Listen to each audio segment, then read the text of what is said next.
Саламатсыздар ма? Мен МС-25К тобының студенті Керімбай Индирамын. Бүгінгі тәлімгерлік сағатының тақырыбы Абай атамыздың 5 асыл іс туралы сөз қозғайтын боламыз.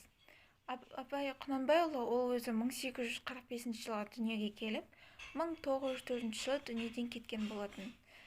Ол ақын, саясаткер, жазушы, аудармашы ретінде бізге танымал болып келеді. Өзі жастайынан білімге, халқының өмір жағдайын жақсартуға, халықты ақылға, білімге тартуымен көп іс-әрекеттер жасағаны белгілі.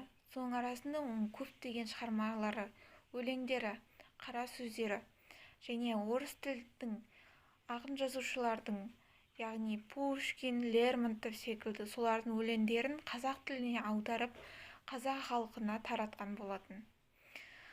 1886 жылы Абай Құнанбайұлының «Ғылым таппай мақтанба» деген өлең дүниеге келіп шығарылады.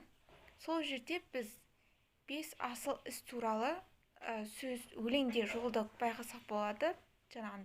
Талап, еңбек, терең ой, қанағат, рақым, ойлап қой деген осы 5 асыл іс туралы. Сонымен талап дегенде бұл өлеңде жазылып тұрғаны.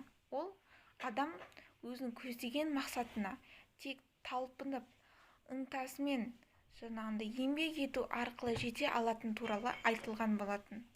Ал еңбек туралы болса, адам күнделікті еңбек ете арқылы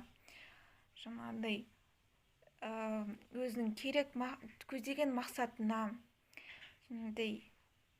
қалаған жерлеріне жете алады тек еңбек арқылы. Ал қанағат ол біреудің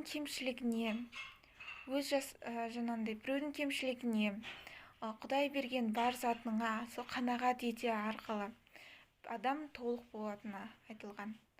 Ал рақым ол өзіне, басқа адамдарға, танымайтын адам болса да оларға қиыншылық кезінде көмектесу, кеңес беру, сол туралы айтылған. Ал ақыл, терең ой, ол адам өзінің көздеген мақсатын анық ойлай арқылы ол жете алады. Ол өзінің күнделікті басқан жолын ойлап, ақылмен басатын болса, ол көздеген мақсатына дейін, алысқа дейін жете алады. Осы 5 асыл қасиеттер туралы біздің Абай атамыз айтып кеткен осы өлең жолдарында. Бұл адамға тиісті, кішкентайынан, жастайынан туылған бері осы бала санасына енгізілу керек болып тұратын 5 асыл іс. Осы арқылы адам толық болады. Дүниеде өз орнын таба алады. Сол туралы біздің Абай атамыз халыққа тек осы бір өлеңде емес, көптеген өлеңде жазып, айтып кеткен болатын.